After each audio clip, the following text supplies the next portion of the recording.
Hey guys, what you doing? It's the Killer Doll here, and I want you to just sit back for a moment, and if you've been a subscriber for a long time, think back to the good old quality days of my channel. The good old days. The days where I did my commentary videos over the weakest games regarding diversity. Got that game in your head? No?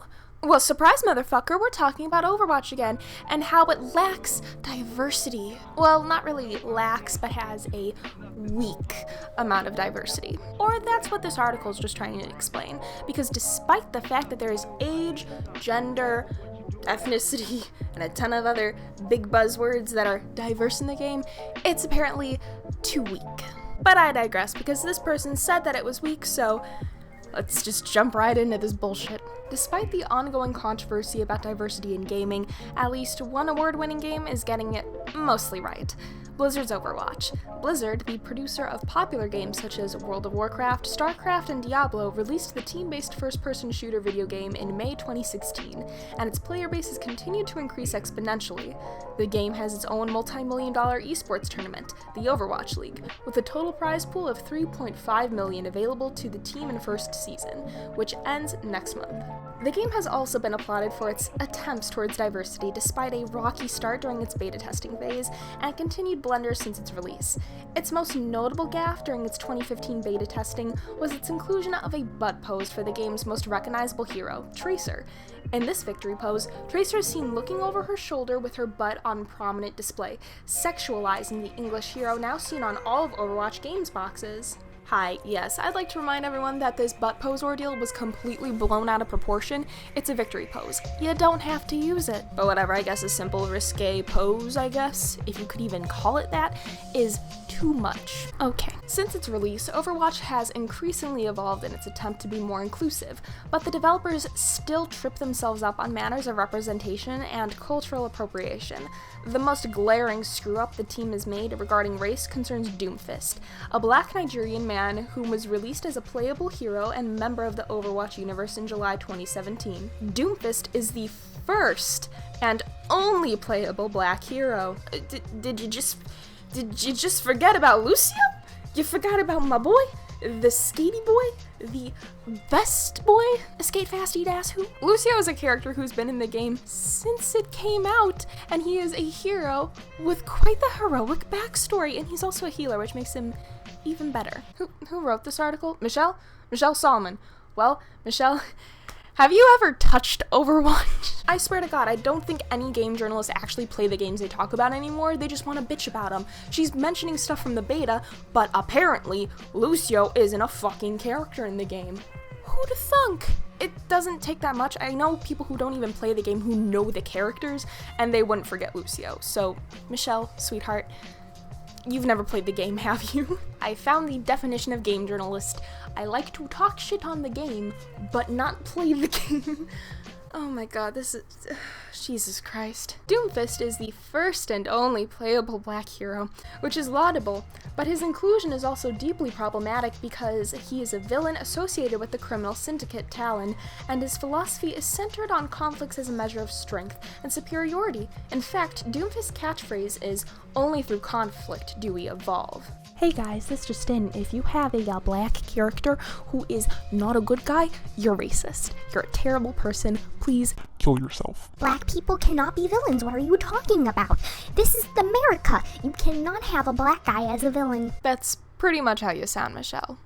Just saying. I don't know what it is with people who consume media, but there seems to be this thing that minorities are off limits to play villains when, quite frankly, anybody can play a villain. If there's a black villain, cool. If he has an interesting story, I will more than likely like him. If there's a gay villain, cool. If he has an interesting story, I will more than likely like him. Much like people regardless of their sexuality, gender, and ethnicity can be assholes in real life, regardless of your sexuality, gender, and ethnicity, you can be a villain, and you can be a good villain. You could be an interesting villain. Just keep that in mind. However, if you don't like playing the bad guy, there is, again, my boy Lucio, which you have seemed to have forgotten about. But yeah, there's really no reason to get up in arms about Doomfist being evil and black, because there is literally justification for it, and the scales are balanced. midst. Now, the next two things I've actually talked about in a previous video, however, I'm guessing game journalists still want to use it as an excuse for stuff, so I think it's time I refresh your memory and their memory. Other heroes of color have also been flagged as problematic, particularly Farah and Symmetra. Farah is identified as an Egyptian woman, but any efforts made to actually link her to her heritage are limited. And for some bizarre reason, the Overwatch developers included a Native American-styled skin for her to be purchased in-game. This was met with criticism that Blizzard sees brown people as interchangeable. I am really starting to think that this bitch has never played Overwatch in her life. Jesus Christ. Hi, yes, Farah's tie to her heritage is the fact that she and her mother served in the Egyptian military, as well as the fact that Farah herself has the skin of an Egyptian goddess. Now, the whole thing about people going up in arms over Farah having a Native American skin actually really pisses me off because, you know, I guess little old Michelle and game journalists in general forgot that mixed people exist. What? Someone could be Egyptian and Native American? Holy fuck. Blizzard has also confirmed this. They've basically said in an article that this is what they're striving towards. They've been dropping hints like crazy, and they're hoping that people really do get the message that, you know, Farah is Native. The hints being the comic and the spray of her father and mother. Literally everything they could possibly put is there. It's just you're looking for something to get offended by. You obviously haven't touched the game. You're not doing your research, Michelle. I don't know what to tell you, you're just fucking stupid. Similarly, Symmetra's ties to her Hindu nationality are limited to a highly sexualized skin of the Hindu goddess Devi, which saw religious leaders incensed at the depiction. And Symmetra doesn't speak a word of Hindi in the game, and wears only the shirt of a traditional Indian garment. Apparently, Overwatch developers felt showing a little bit of leg was more important than authenticity in Symmetra's case. Now, again, I go further into detail on this in my other video, which I highly recommend if you want to get a firmer grasp at this, but I gotta keep it short and sweet for the game journalists, especially Michelle, because I don't think they can grasp this fully. This is Symmetra's Devi skin, and this is the goddess Kali, which her skin was loosely depicted off of. Notice anything in particular? Yeah, Symmetra's skin was a lot tamer, less body parts, less nudity. God, I know how you guys hate that. Basically, what I'm saying is that this is traditionally based off of Kali, and not Devi. It's taking a little bit of how Kali looks while also giving her, you know, heritage depiction in the game. You know, exactly what you wanted. In fact, the fact that you're only focusing on the people that were mad about it is kind of revealing, because a lot of Hindus were actually very happy about the skin. But don't take my word for it. I'm a simple, white, blonde, blue-eyed child. Take this person's word for it instead. First, if this universal society of Hinduism is based out of America, Europe, then I find it laughable that they have any idea about what Hindus really want while being disconnected to the nation Hinduism belongs to.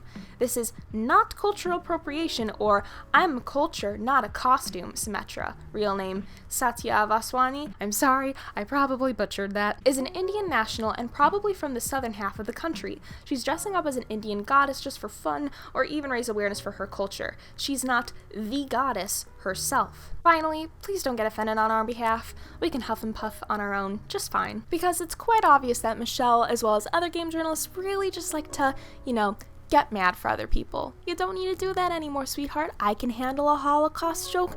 They can handle a skin based off their culture. It's how the world works. I'd love to go more into this article, however, it starts to be less about the game and more about esports and how there's been a few shitty players within it recently. And the fact that this game journalist is genuinely trying to blame Overwatch and just kind of Blizzard and the game in general on behalf of a few shitty League players, it's kind of fucking stupid. Stop being a crybaby. Blizzard and the people who developed Overwatch have no say over what people in the Overwatch League do or say.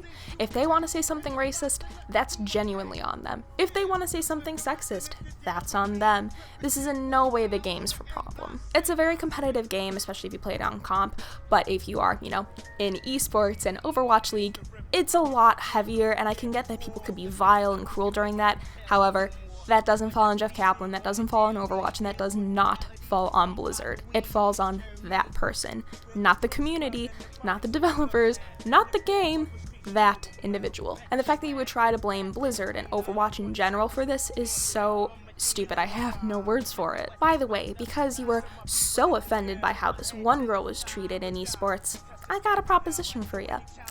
If you are being called, you know, terrible at the game, you have no skills, you suck, you know, you have two choices. You could turn the game off and stop playing it, because if you cannot handle a few mean words here and there, you shouldn't be playing the game online, just to be fair. And more than likely, you could go bitch about it online, write an article on it, become a game journalist. Or you could prove them wrong, kick their ass, and show them you were wrong about me. It's quite simple, but to be fair, you're just looking for something to bitch at, aren't you? Anyways, that's gonna be it for this video. As I said, the 2 out of the 3 points that this chick did talk about, I have previously addressed in way more detail. If you want to check that out, the video will be in the description, and I'll probably post something right in this general vicinity, so you can go see it as well there. So if you want to know a little bit more about the Pharah controversy and Symmetra's whole shebang, go just click on it. It'll inform you a little bit more than my little brief description to make the game journalist happy. But yeah, I genuinely miss doing videos like this, so I hope you liked it.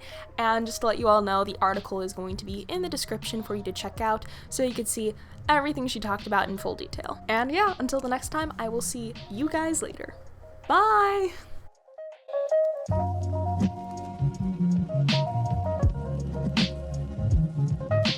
Now that I know that indeed worked. Son of a bitch. Ooh, I want to kill myself.